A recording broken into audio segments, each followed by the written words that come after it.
Chaque année, c'est la même chose. On commence janvier motivé, inspiré, pleine de bonnes intentions. Et puis, quelques jours plus tard, tout s'effondre et tu te sens coupable. Et si le problème, c'était pas toi? On en parle dans l'épisode d'aujourd'hui.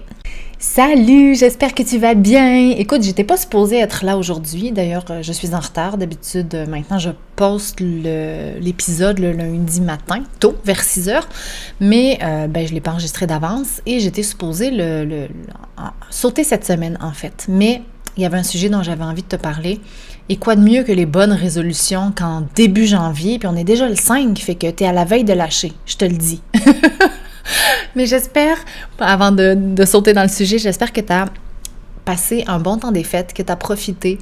Je trouve que ça passe beaucoup trop vite. Je passe un mois et demi à attendre ce moment-là parce que, tu sais, moi, ma fille reste loin, donc elle vient, on a passé une semaine ensemble. C'est souvent ça, c'est comme un voyage, tu sais, c'est le temps qui passe avant est aussi important que le temps durant le voyage, c'est-à-dire que le temps de préparation où on a hâte et tout ça, c'est vraiment des beaux moments. Et puis, tu clignes des yeux et c'est fini.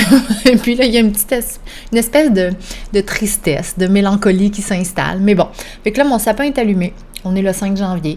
Je me suis dit que je me laissais la semaine encore là, pour... laisser tranquillement le temps des fêtes s'en aller. Donc, écoute, de mon côté, on s'est bien reposé, on a regardé des films, on a fait des Legos, on a joué à des jeux, fait que c'était vraiment du bon temps. Ça fait du bien. Ça fait du bien de se retrouver puis de prendre le temps, même si on est avec nos enfants, on vit avec eux, mais tu sais, ça va vite et on n'a pas tant de temps, donc c'est un beau moment, un petit moment où tout se met sur pause, ou presque. Il faut dire que mes 2 enfants travaillent et visiblement un dépanneur, ça ça ferme pas un 1er janvier puis un 25 décembre. Mais bon, on a profité quand même. Ça change le rythme, juste le fait qu'il n'y ait pas d'école. Donc, voilà. Alors, je te disais à la blague, tu es à la veille de lâcher tes bonnes résolutions. J'avais envie de parler de ça aujourd'hui avec toi, de lâcher les résolutions. Moi, ça fait longtemps que les résolutions, ça m'énerve. Et je vais t'expliquer pourquoi elles tiennent pas. Et quand je dis que tu es à la veille de lâcher, c'est vraiment, il y a eu des études qui ont montré que les nouvelles habitudes, elles disparaissent pas graduellement.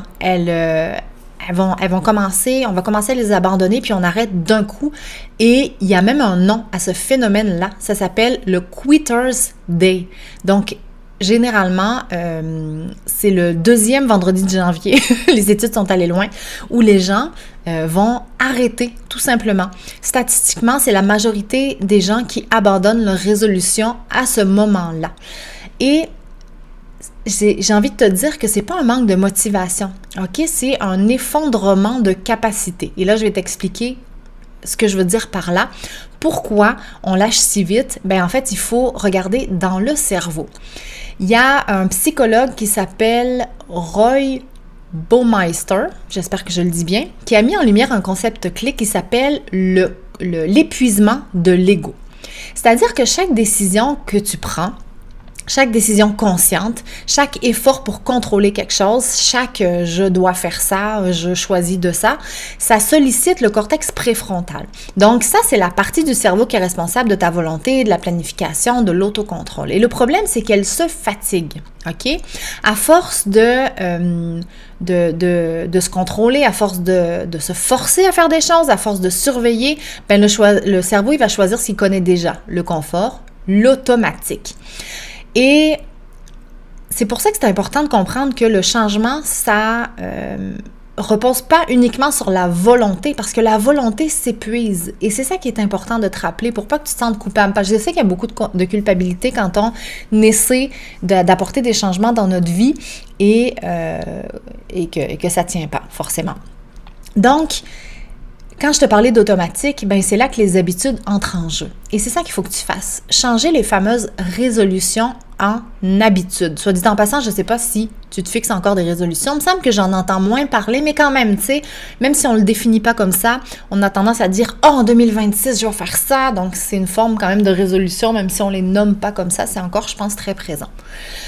Donc, le cerveau, il adore les habitudes. Et ça, pour toi, c'est une bonne nouvelle. Parce qu'il faut que tu saches qu'il y a quasiment la moitié de tes gestes quotidiens qui sont des habitudes.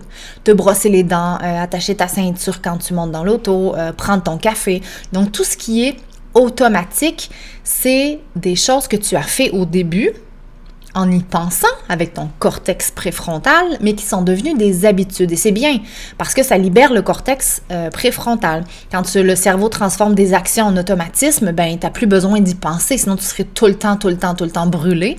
Donc, moins tu prends de décisions, plus tu économises l'énergie. Hein? Donc, le cerveau, lui, ce qu'il veut, c'est que tu économises l'énergie, en fait. Donc, comme je te disais, le vrai enjeu, c'est pas de créer plus de résolutions, c'est de transformer une intention en habitude. Donc, concrètement, on fait ça comment? Je te donne 3 conseils pour transformer une résolution en habitude. Le premier conseil, c'est commence ridiculement petit.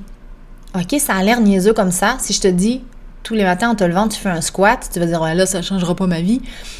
Oui, ça va changer ta vie. Parce que tu vas commencer par 1.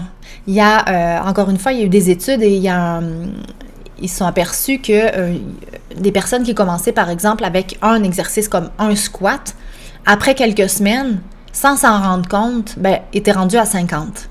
Donc, ce qui est important, c'est de créer une habitude. Le cerveau va accepter ce qui est facile à répéter, pas ce qui est impressionnant, pas ce qui est trop intense, trop demandant.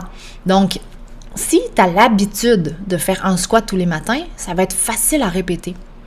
Et je le répète toujours, quand je suis en coaching, que ce soit en groupe, en individuel, commence petit, tu sous-estimes tellement. Peut-être que tu vas dire, ben là, je fais un squat, c'est ridicule, puis tu vas pas pouvoir le faire à cause de ça, mais je te garantis que c'est le geste à poser le plus simple et le plus payant.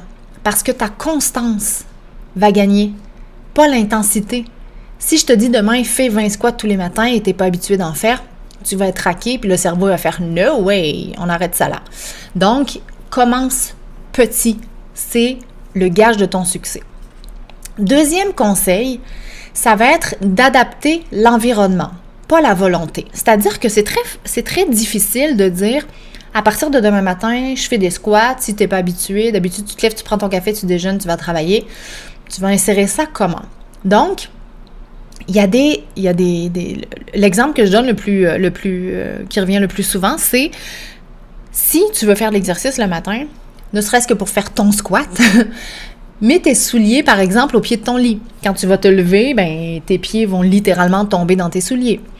Si tu veux boire plus, ben mets une bouteille d'eau visible sur ton bureau tout le temps, traîne-la avec toi. Si tu as peur de l'oublier en allant travailler, ben fais juste la mettre sur ta sacoche avant de te coucher, par exemple. Tu vas l'avoir le lendemain matin. Laisse ton tapis d'exercice traîner dans ton salon. Tu sais que tu vas t'enfarger dedans. Donc, le cerveau va agir sur ce qu'il voit, pas sur ce qu'il avait promis hier parce qu'il va oublier. OK? Ensuite, le conseil numéro 3, puis tu sais, dans adapter l'environnement, ce que j'aime dire aussi, c'est si tu veux aller au gym, ben tu sais, tu pourrais justement mettre ton sac de gym sur le siège du conducteur quand tu sors de l'auto au travail le matin. Comme ça, quand tu vas rentrer, t'as pas de choix. Tu n'as pas de raison, d'excuse. Voilà, c'est ça le mot que je cherchais. Tu n'as pas d'excuse de ne pas y aller. OK? Puis c'est pareil, on parle d'adapter l'environnement. Ben si tu restes dans une grande ville, prends un gym qui est sur ta route. Tu sais, si tu as un détour de 20 minutes à faire, ben ça se peut que tu fasses comme « Ah, j'ai pas le temps ». Puis donc, il faut vraiment faciliter. Donc, conseil numéro 3, l'accrocher la nouvelle habitude à une habitude qui existe déjà. Donc, ça pourrait être tu te brosses les dents, tu fais un squat. Tu prends une pause café, tu fais 3 respirations. Donc, une habitude qui va s'attacher à quelque chose qui existe déjà va être plus facile à reproduire. Alors que si tu essaies d'intégrer une nouvelle habitude, ben là, tu vas avoir un comportement que tu vas essayer de mettre de manière aléatoire, un peu n'importe comment dans ta journée, puis que forcément, ça va prendre le bord. Donc voilà, c'est ce que je voulais t'amener aujourd'hui et c'est pour ça que je voulais pas attendre à la semaine prochaine parce que je trouvais ça important en début janvier, puis j'avais hâte de te parler, pour vrai. Et sais-tu qu'on est rendu à l'épisode 40 du podcast, fait que je suis très, très contente d'être rendue là. J'ai commencé, je pense, en janvier l'année passée. Donc, j'ai eu quelques périodes de pause, mais je suis quand même fière du résultat des 40 épisodes aujourd'hui. Puis, je vais avoir de belles invités dans les prochaines semaines. Je suis en train de planifier ça pour parler de sexualité, pour parler de parentalité. Donc, ça va être vraiment génial. Alors, c'est ce que je voulais partager aujourd'hui. C'est tes résolutions n'ont jamais tenu, ben c'est pas parce que tu manques de discipline, ok? C'est ton cerveau qui est pas fait pour les changements brutaux, c'est ton cerveau qui te protège, ton cerveau qui veut pas que tu dépenses de l'énergie, hein, parce qu'on se rappelle qu'à la base, on reste des animaux et que l'énergie, c'est super important pour sauver sa peau. Donc, c'est plus pratique de garder cette énergie-là si on se retrouve devant un prédateur. Donc, le cerveau, il va toujours à la facilité. Alors, les 3 conseils que je t'ai donnés, c'est commence petit. Rends la nouvelle habitude visible, le nouveau comportement que tu vas adopter, hein, parce que au début, ça reste une action, un comportement unique avant que ça devienne une habitude, mais rends-le visible. Et attache-le à ce qui existe déjà, une habitude que tu fais déjà, et laisse le temps faire son travail. Et tu vas voir que, comme je te dis, tu vas peut-être commencer par un squat ou un jumping jack, et au fil des semaines, ben, tu vas l'augmenter parce que tu vas te dire, ben là, je suis capable d'en faire 2, puis ça va se faire tout seul.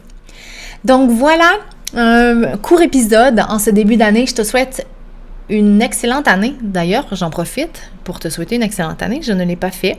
C'est comme les résolutions. Ça, je me dis, on se souhaite-tu encore la bonne année? C'est pénible, mais je le fais quand même parce que je trouve qu'il y a en arrière de ces habitudes, justement, beaucoup d'amour et d'attention à l'autre. Alors, je trouve ça touchant qu'on continue à se souhaiter bonne année. Et écoute, je te souhaite qu'elle soit lumineuse. Je te souhaite d'y avoir toute la place, l'amour et la lumière que tu mérites parce que tu la mérites. Et surtout, ben, pense à te donner cette place-là parce qu'il n'y a personne qui va le faire pour toi. Hein? Tout le monde tire sur sa couverte. Surtout quand tu as des enfants, ils ont des besoins. Donc, t'es pas irremplaçable pour une demi-journée, une journée ou même une semaine, si tu veux une semaine dans le sud, OK? Prends soin de toi. Je te dis à la semaine prochaine. Ciao!